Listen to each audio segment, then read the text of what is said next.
In the bitter winter of 1881, something chilling surfaced in Leadville, Colorado, a mining town roaring with fortune seekers and vice. Beneath the floorboards of the McKenna Sisters saloon authorities uncovered a discovery that would rattle the Rocky Mountains for years to come. 23 neatly folded sets of women's clothing, each bundled like merchandise in a warehouse. Every bundle came with a handwritten tag listing a name, age, physical description, and a price. None of the women had been seen in months. Yet here were their belongings preserved and cataloged like livestock, whispering of lives interrupted. One dress, blue calico, still carried the faint scent of lavender soap. A pair of worn boots had been mended with the kind of care that spoke of both hardship and pride. A silver locket held the portrait of an elderly woman who'd never know what became of her daughter. There were letters, too, never mailed, filled with hopes and promises to loved ones back east. Catherine and Margaret McKenna, the saloon's owners, vanished just 3 days before the raid. Locals swore they had gone to bed as usual, and by morning the building stood hollow. The sisters seemingly evaporated into the mountain air. Before we dive deeper into the chilling truth behind the McKenna sisters and the shadowy empire they may have built, make sure to subscribe and drop a comment with your state or city. We love hearing from our mystery-loving community across the country. What followed that discovery peeled back layers of horror that no one in Leadville was ready for, a human trafficking network stretching from Colorado's mining camps to San Francisco's brothels. The operation was so ruthlessly organized, it shattered the illusion that the McKenna sisters were just two hard-working Irish women chasing the American dream. Turns out, sometimes the most terrifying predators are the ones pouring your coffee and asking after your family. Back then, Leadville wasn't just any frontier town. Perched over 10,000 feet above sea level, it had ballooned from a sleepy valley into Colorado's second-largest city, a boomtown fueled by silver dreams and desperation. Once sacred Ute hunting grounds had become a snarling web of wooden shacks, muddy alleys, and non-stop clamor from mines like the Matchless and Little Pittsburgh. Silver ore worth millions poured out of the mountains, and with it came every kind of fortune hunter. Grizzled miners, slick businessmen, dance hall girls, drifters, families, and con artists galore. Harrison Avenue was a fever dream of temptation opera houses, all-night gambling dens, and saloons that never slept. Amid this chaos arrived the McKenna sisters in spring 1879, fresh from Boston with their life savings sewn into their dresses and a plan to make it big. They weren't just noticed, they were remembered.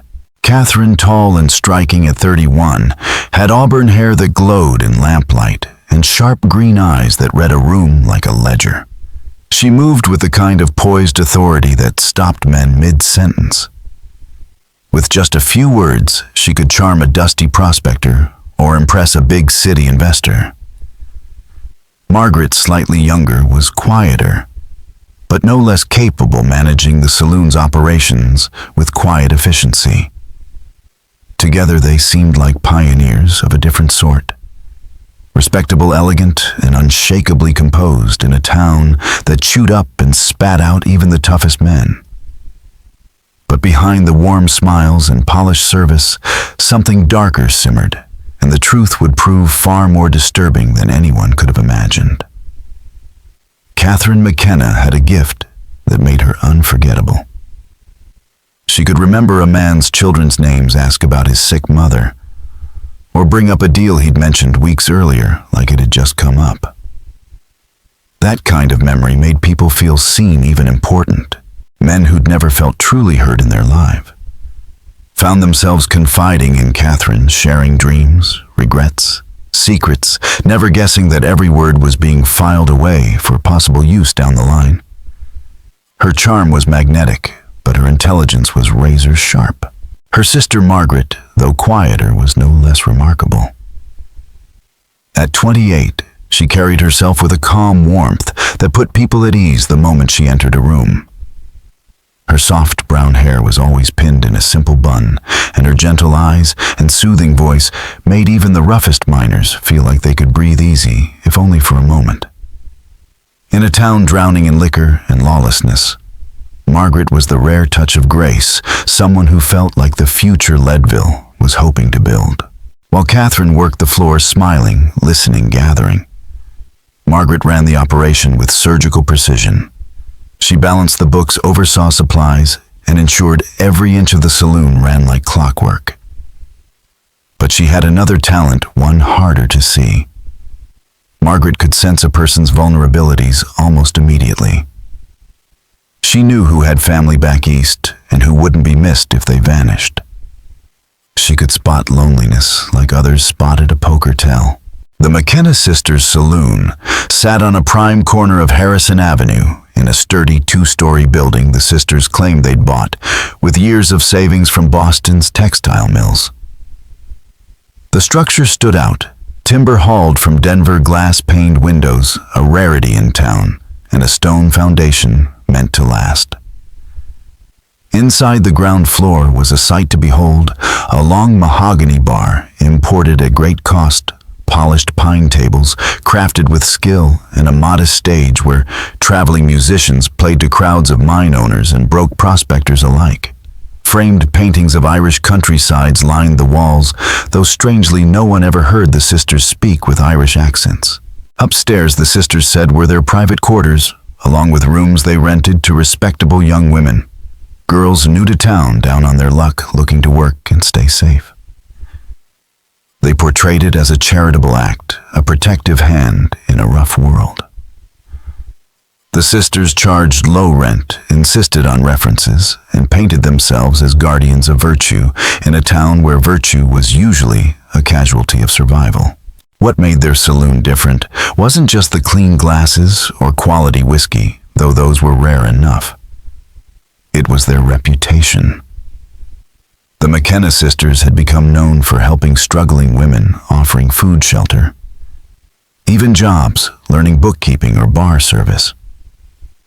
They were seen as beacons of decency. Ministers praised them. The Leadville Herald-Democrat ran glowing articles calling them angels of mercy. And in a place like Leadville, the kind of praise was gold.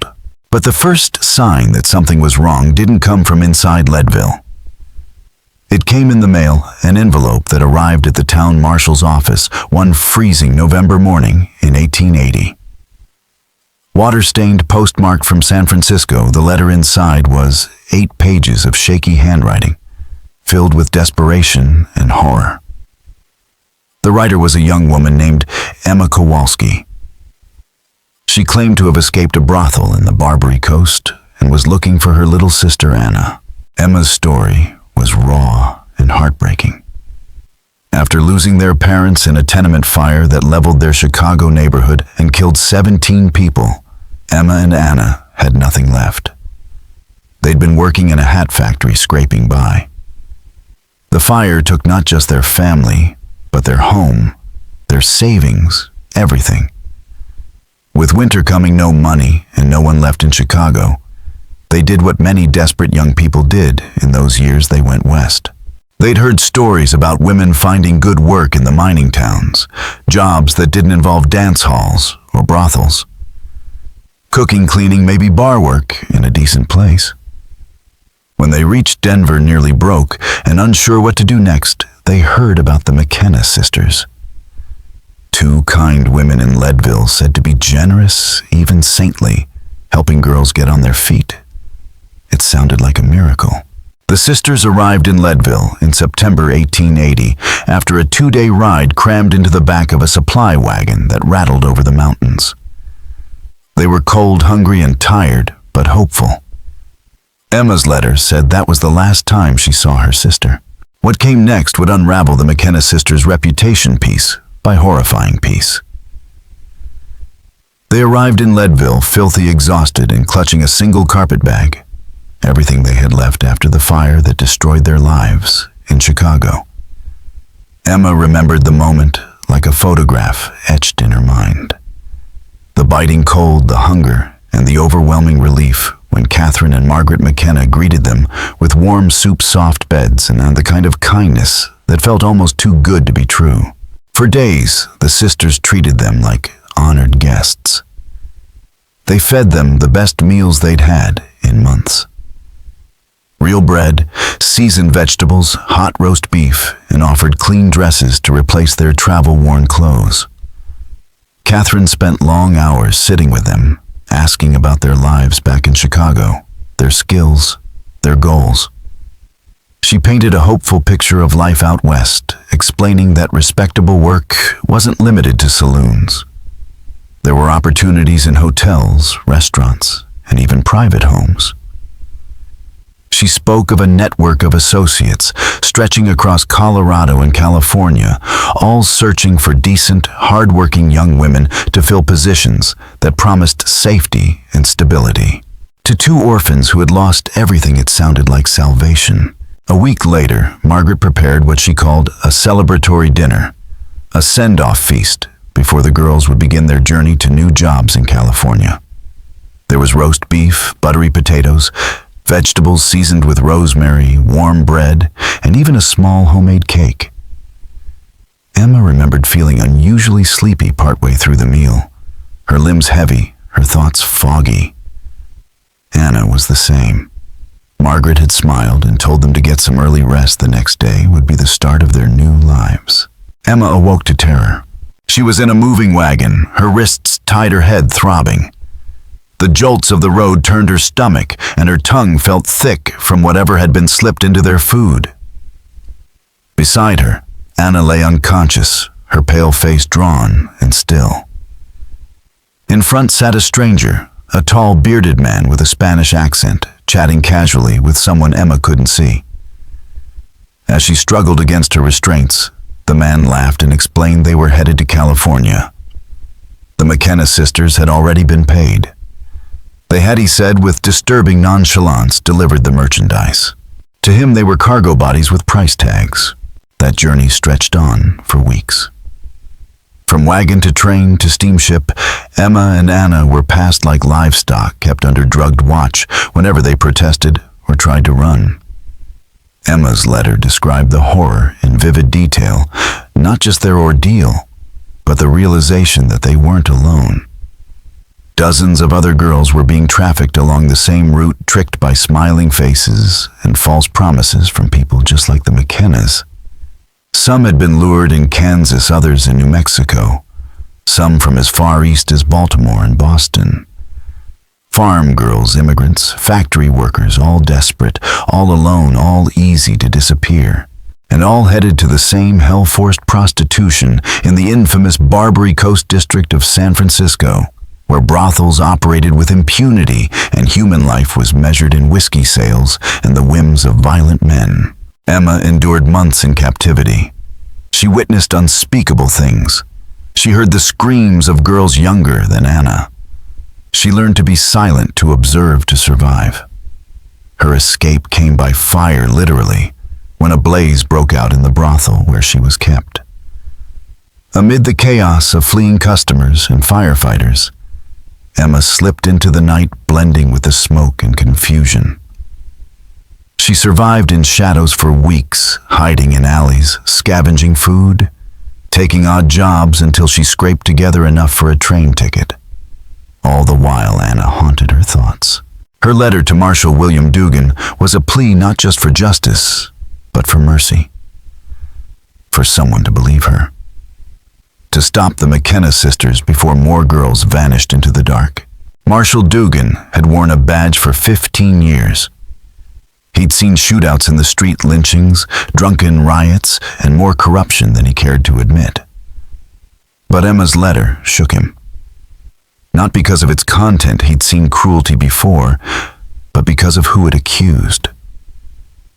Catherine McKenna had poured his whiskey at town meetings for years.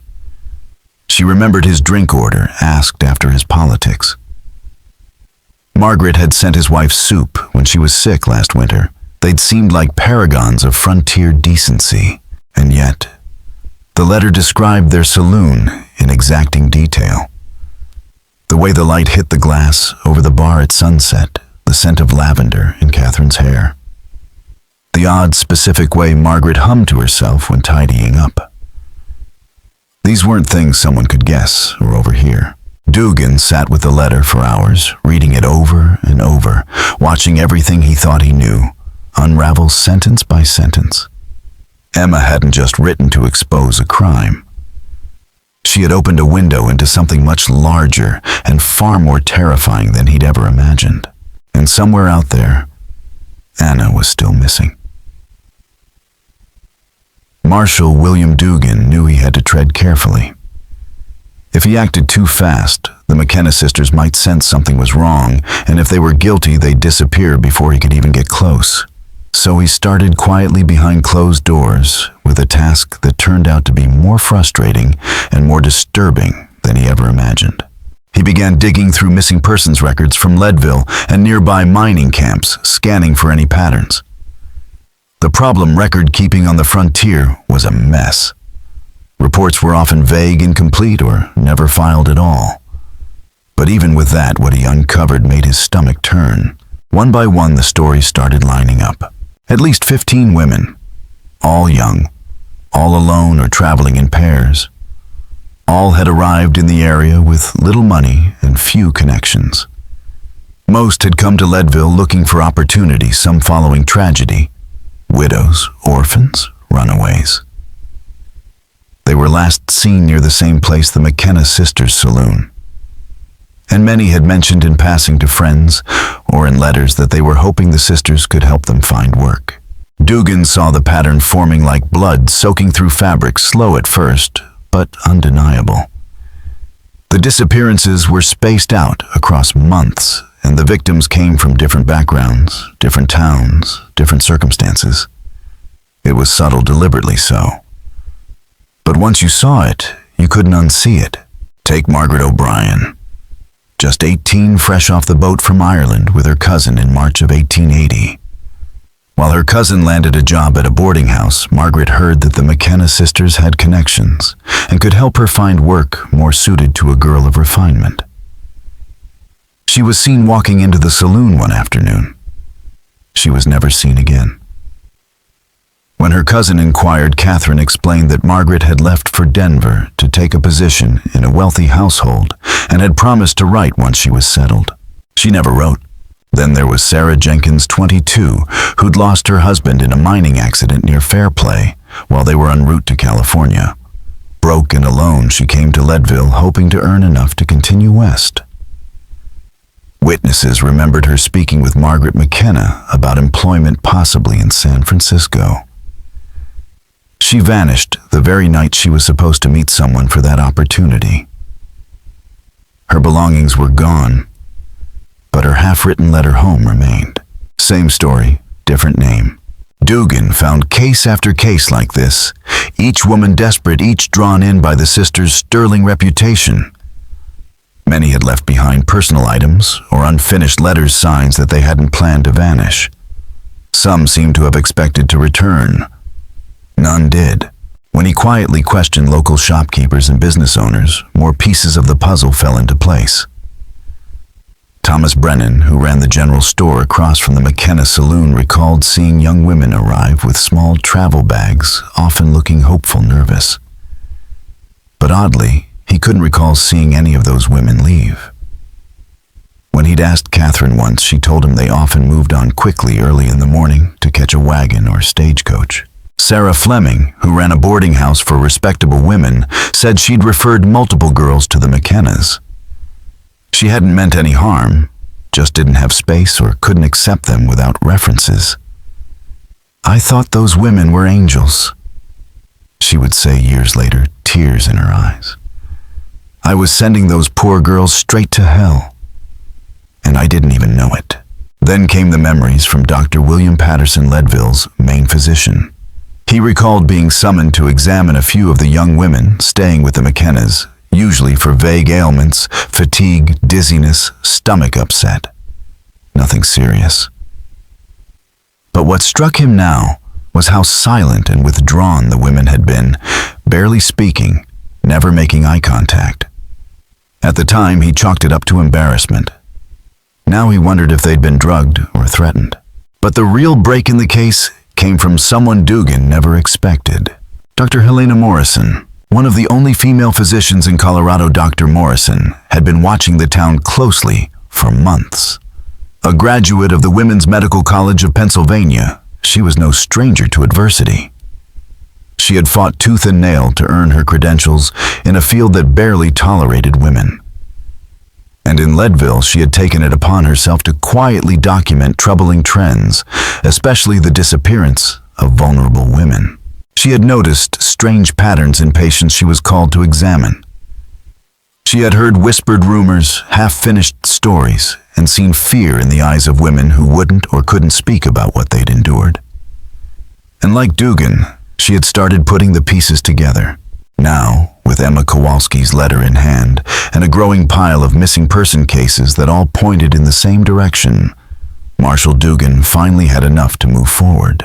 But he knew if what Emma and Dr. Morrison suspected was true, this wasn't just about two women running a saloon.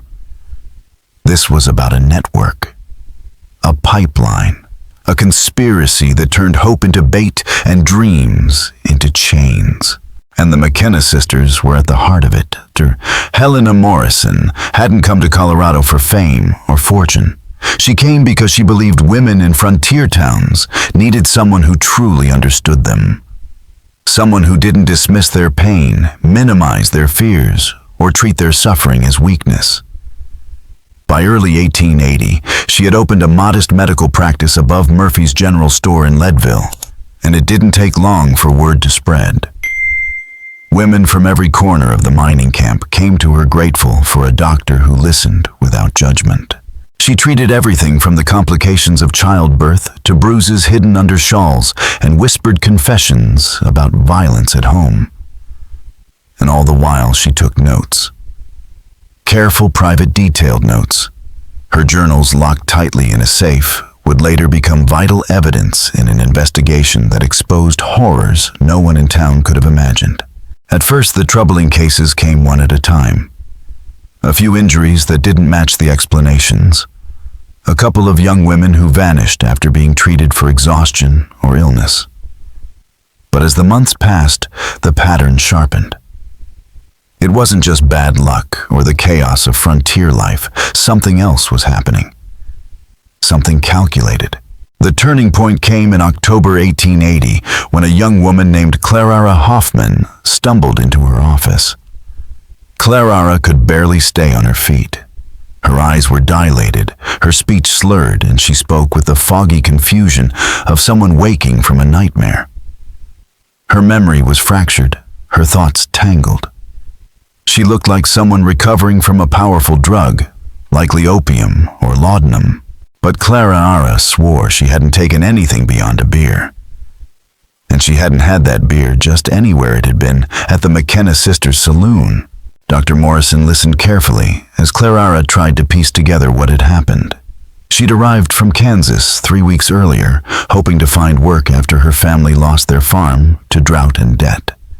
She had no money, no contacts, just a suitcase and some hopeful determination. On her second day in Leadville, Catherine McKenna approached her with warmth and sympathy, offering advice, encouragement, and something Clara hadn't felt in weeks, kindness. Catherine had offered her a room above the saloon, cheap rent, good meals, and a safe place to stay while she looked for work. It had felt like a miracle. By the third night, Margaret invited her to dinner. The sisters said they wanted to celebrate Clara's decision to stay in Leadville. The meal was generous, the conversation full of laughter and stories of two women who'd made their own way in a hard world. Then something changed. Clara remembered growing tired, bone-deep tired right after dessert. She excused herself early, thinking it was just stress and altitude sickness. Her next memory was waking up more than 12 hours later in a cold sweat so sick she couldn't keep down water, her head pounding so badly she could hardly think. But the worst part wasn't the illness, it was the missing time. She couldn't remember what had happened to her during that missing day. There were flickers, fuzzy dreamlike images of voices in the dark. The sensation of being lifted, moved. The eerie impression that people were talking about her like she wasn't there. But nothing clear. Nothing she could make sense of. And when she finally pulled herself together enough to take stock of her things, she discovered everything was gone. Her savings, her clothes, letters from her family, even the Bible that had belonged to her mother. Gone without a trace. When she asked Margaret about it, the answer was almost surreal. Margaret told her she'd had a nervous episode sleepwalking, talking nonsense in the night. She claimed Clara had packed her own belongings and left town in a haze, supposedly saying she needed to leave right away. Margaret even suggested that the stress of mountain life had caused a breakdown. It happens more than you'd think, she'd said softly, but none of it felt right. Not to Clara, and definitely not to Dr. Morrison. The young woman's symptoms, the sudden fatigue, memory gaps, disorientation were textbook signs of chemical sedation. The way she described feeling detached from her own body, like she was being moved and handled, told Morrison exactly what she was dealing with. Deliberate drugging. And Clara wasn't the first. Now the notes in Dr. Morrison's journals took on new meaning. Case after case hinted at something darker than bad luck or hard living. These weren't isolated events. This was a method, a system, a pattern that pointed directly at the McKenna sisters and the carefully maintained image they'd built in Leadville. With each story, Morrison's quiet suspicions grew into grim certainty. She knew she needed to speak to someone who might actually do something, and that's when she approached Marshall Dugan. What Clara Ara Hoffman had described to Dr. Morrison was, medically speaking, textbook laudanum intoxication, the same set of symptoms the doctor had seen in victims who'd been drugged without their knowledge. In many cases, it was a precursor to robbery, or something far worse. Morrison urged Clara Ara to speak with Marshall Dugan, but the young woman hesitated. Clara Ara wasn't just afraid she was alone. Accusing the McKenna sisters, two of the most respected women in town, could destroy her reputation and any chance she had of building a life in Leadville. All it would take was one whisper that she was hysterical or ungrateful, and the community would close its doors to her. For a young, unattached woman on the frontier, that kind of isolation could be fatal. So she said nothing, and Dr. Morrison, though frustrated, understood. But 2 weeks later, silence was no longer an option. A 19-year-old girl named Rebecca Tanner was brought into Morrison's office by a friend who found her wandering Leadville's frozen streets at dawn. She was barefoot, except for shoes hastily slipped on, dressed only in a thin nightgown, and shivering violently. She didn't know how she got there or where she'd been. Rebecca's last memory was having dinner with the McKenna sisters. They'd told her about a position in Denver, a governess job with a wealthy family. It was a perfect fit. Rebecca had studied at a seminary school for 2 years before financial hardship forced her to leave. She'd been excited, grateful, trusting. Dr. Morrison's examination told a chillingly familiar story, signs of laudanum in her system. Foggy memory, physical exhaustion. But this time there were physical injuries that couldn't be ignored. Bruises around her wrists and ankles. Red raw marks that looked like rope burns. And Rebecca remembered just enough to make Morrison's blood run cold. She had awakened briefly in the back of a covered wagon, surrounded by other people, all of them seemingly unconscious. She'd been groggy, nauseous, confused, but instinctively aware that she was in danger. When the wagon stopped for a break, she took her chance. She hurled herself out into the dark woods and ran hiding in the underbrush while her captors searched for her with lanterns. Eventually, they gave up and moved on without her. It was only sheer luck that she'd survived. By January 1881, Marshall Dugan had more than just suspicions. He had witnesses, medical evidence, a growing list of missing women, and 2 near abductions that painted a horrifying picture. But he also had a serious problem. The McKenna sisters weren't just well-liked, They were beloved. They were the face of everything Leadville wanted to be: respectable, refined, forward-thinking. Catherine had built strong alliances with the town's most powerful men, including Horace Tabor, the Silver Baron, whose influence reached deep into Colorado politics. Her charm and intelligence had won him over, and he often pointed to the sisters as symbols of the West's rising economic power, proof that even women could thrive out here if they worked hard enough. Meanwhile, Margaret's quiet charity work with the local churches had earned her a saint-like reputation. She brought baskets to widows, helped fund soup kitchens, and volunteered at Sunday schools. To many of the town's religious leaders, she wasn't just kind, she was holy, and that made things complicated. To accuse the McKenna sisters wasn't just to challenge two women. It was to shake the very foundation of Leadville's self-image, a town struggling to prove it was more than just mud, silver, and sin. The McKennas were its proof of progress, its redemption story, and Marshall Dugan was about to put all of that in jeopardy. The McKenna sisters had done more than build a reputation. They'd built a network. They bought their supplies from local merchants, hired local carpenters and painters for upgrades, and even lent money to business owners during tough spells.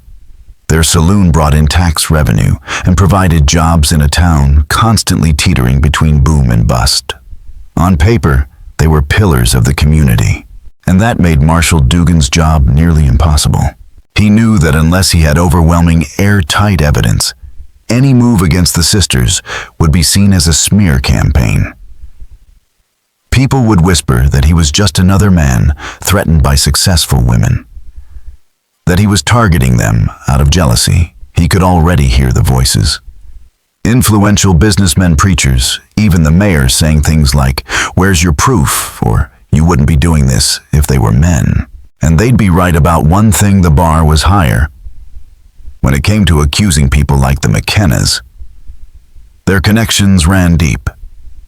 They'd charmed powerful men, donated to churches, and played the role of saviors in a town that wanted to believe in redemption. If Dugan moved too soon, they'd vanish, and their victims would never see justice. In a frontier as vast as the American West, disappearing was easy. A name change, a train ticket, a story that fit just well enough. The sisters could start over 1,000 miles away, and no one would know what they'd left behind.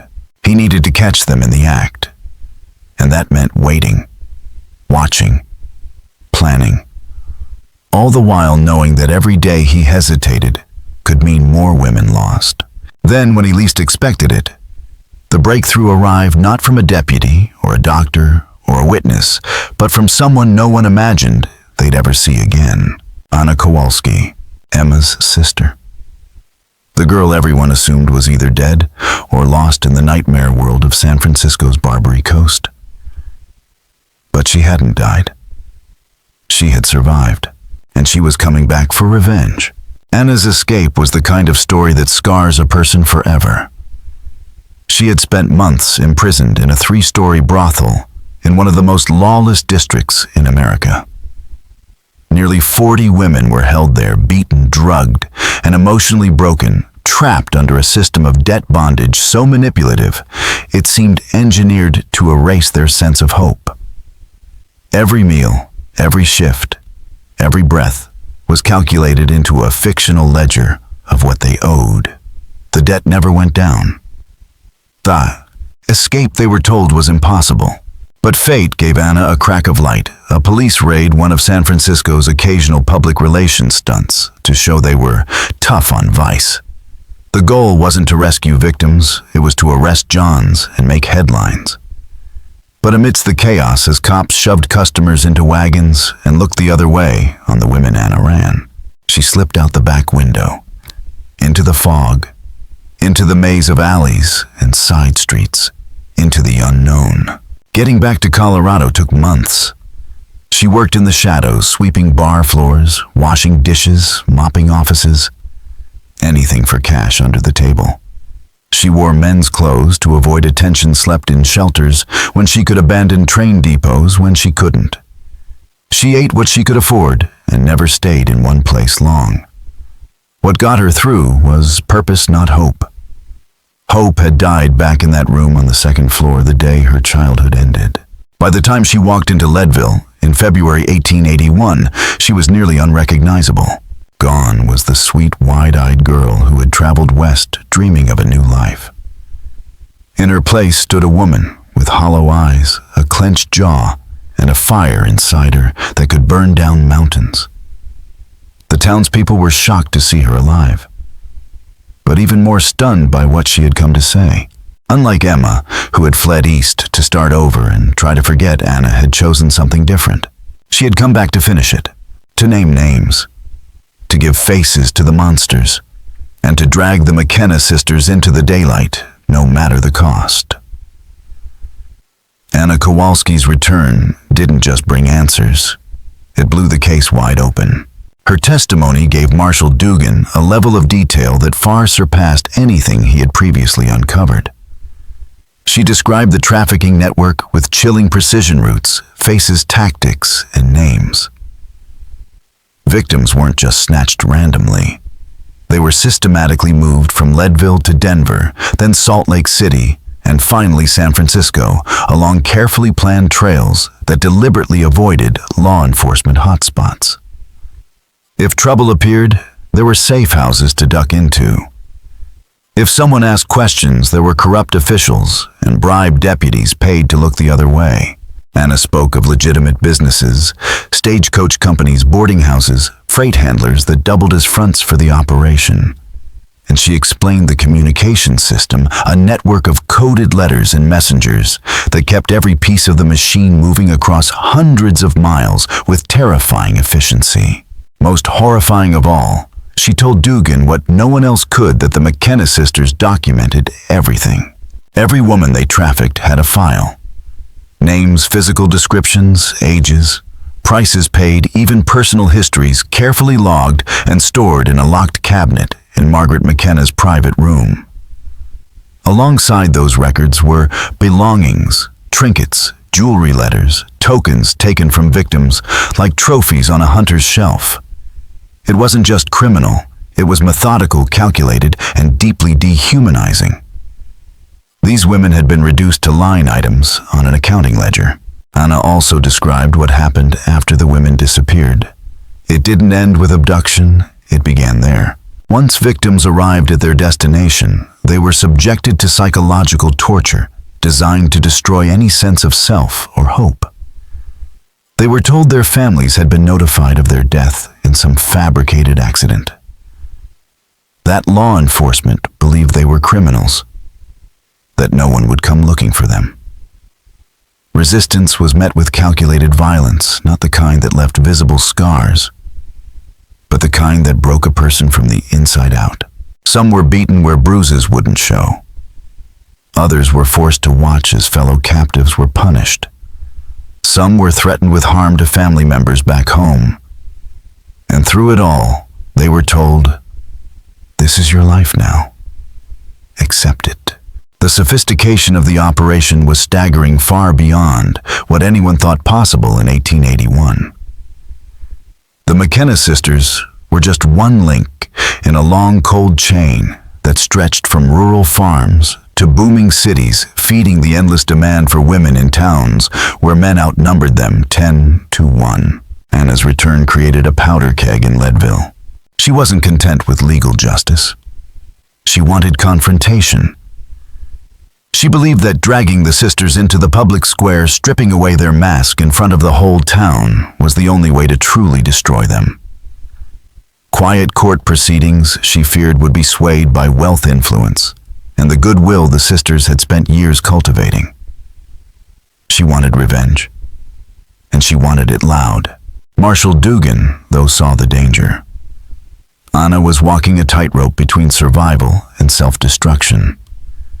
If the sisters found out she was alive, they wouldn't hesitate to kill her or vanish before they could be stopped. And if Anna acted too soon, he'd lose his chance to bring down the entire network. So he did the only thing he could. He tried to protect her while racing to finish the investigation before the entire case collapsed under the weight of politics and public opinion. Leadville was humming with tension. Whispers floated through saloons and boarding houses. Something was happening at the McKenna Saloon. People noticed lawmen watching the building. Questions were asked. Rumors spread. And just when everyone thought the worst had already been exposed, Anna revealed more. If this story is making your blood run cold, take a second to share it with someone who loves true crime and unsolved history. Hit that like button to show your support. It really helps us bring more stories like this to light. And if you haven't already, subscribe so you never miss another dark mystery. Because what happens next in Leadville will push this tale of deception, survival, and justice to its most dangerous edge yet. Anna Kowalski's return to Leadville couldn't stay hidden forever. People who had known her before her disappearance began to notice. The girl who had once smiled easily, who had been polite, hopeful, maybe even a little naive, was gone. In her place stood a hardened woman with sharp eyes, a cautious tone, and a weariness that made folks stop mid-sentence. They whispered behind her back. Where had she been?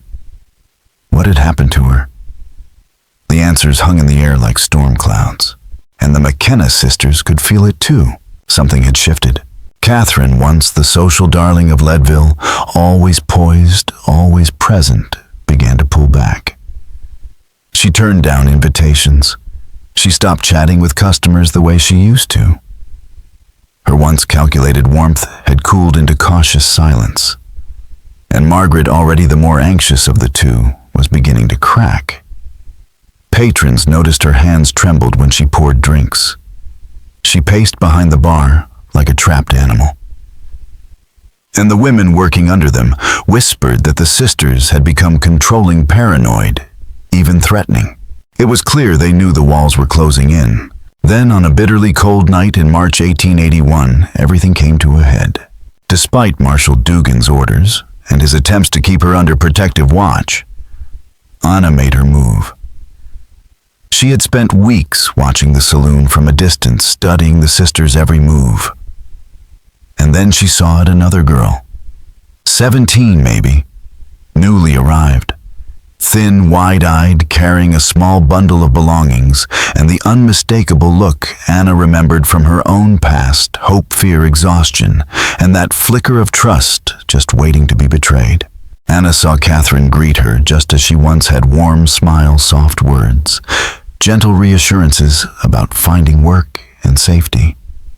It was the same performance down to the tilt of her head and the hand on the shoulder. And Anna couldn't take it anymore. Something in her snapped, not with panic, but with purpose.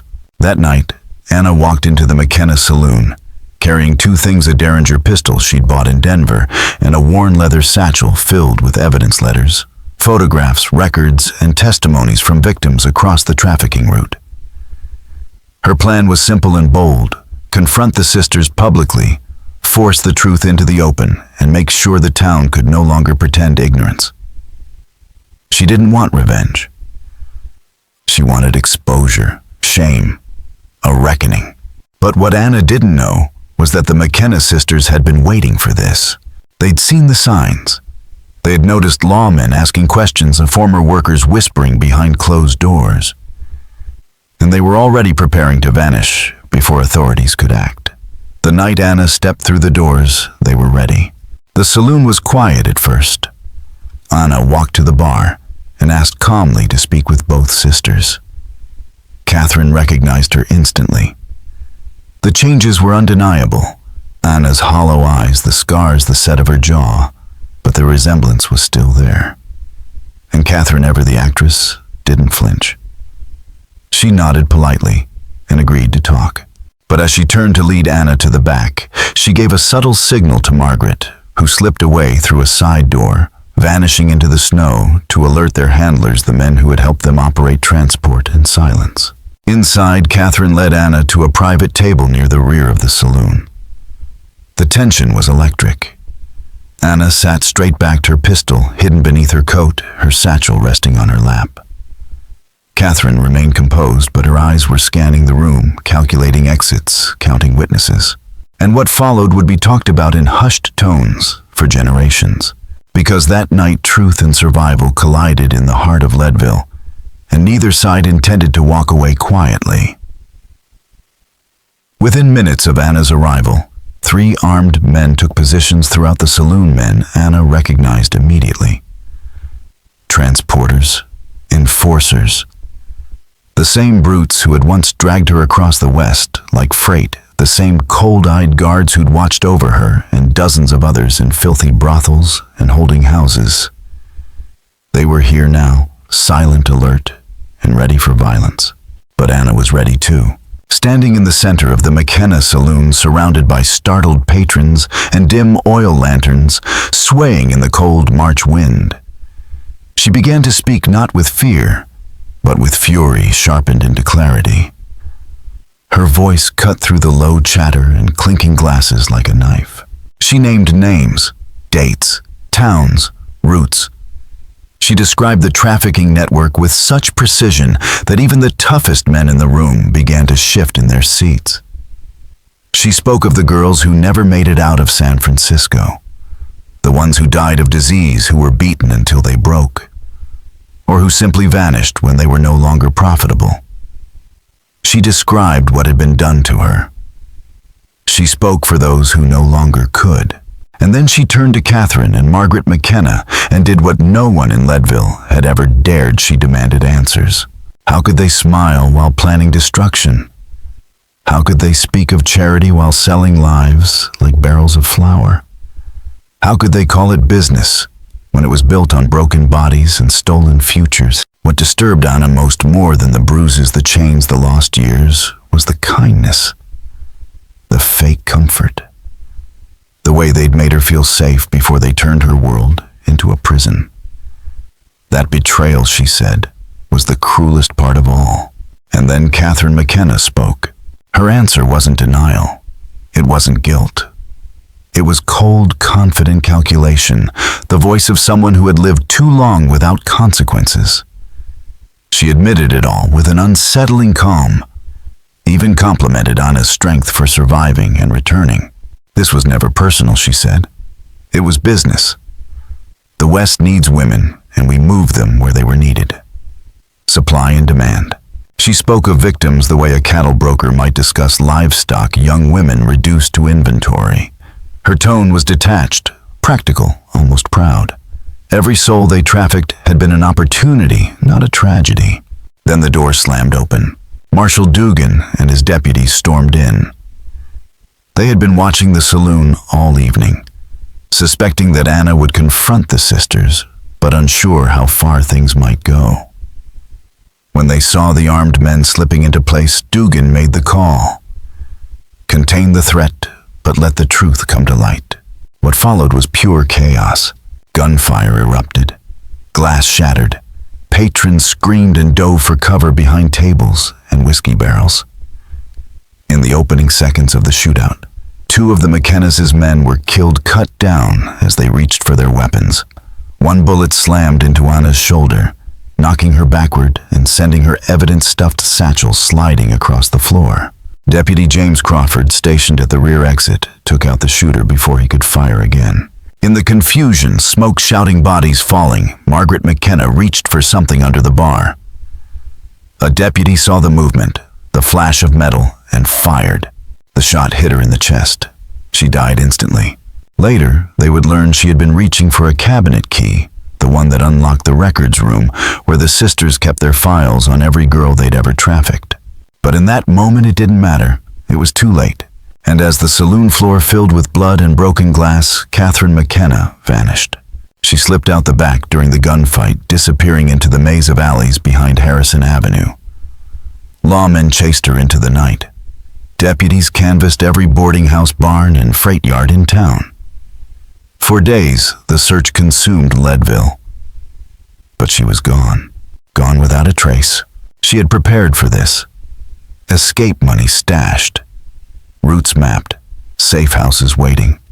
She melted into the wild, lawless sprawl of the American West, where names could be changed, pasts erased, and predators could become ghosts. Marshall Dugan issued wanted posters across 5 states. Rewards were offered. Her face was plastered from Denver to San Francisco. But sightings were always just one step behind. By the time they got close, she had moved on.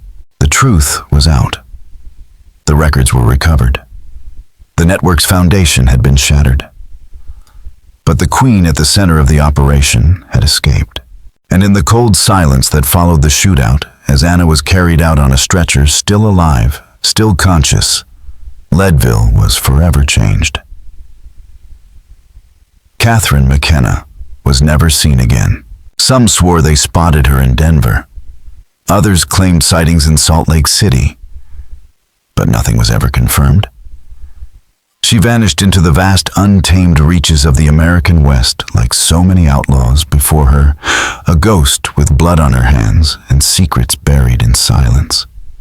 No trail, no arrest, no justice. But what she left behind would haunt Leadville and the rest of the country for decades.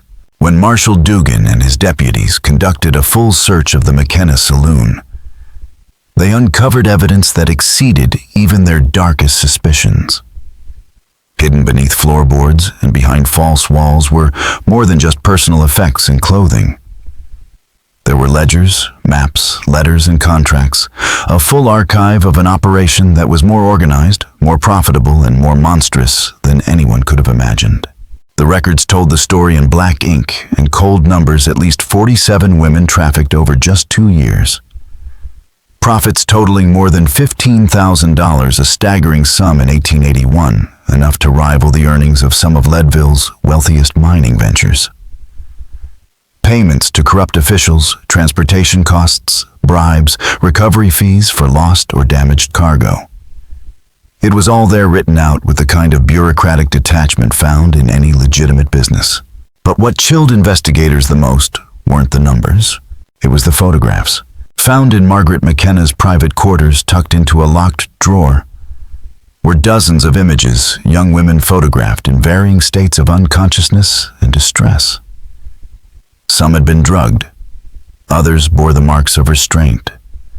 All had been cataloged, captioned with handwritten notes about their origins, value, and condition.